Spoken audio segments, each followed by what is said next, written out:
Он уже знает, что это такое.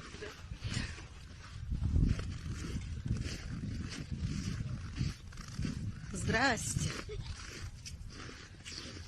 Вася.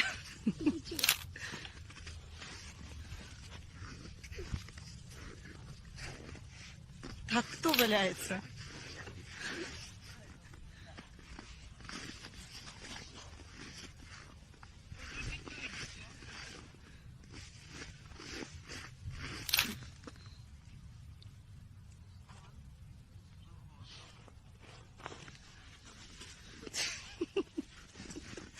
Ну, кто валяется?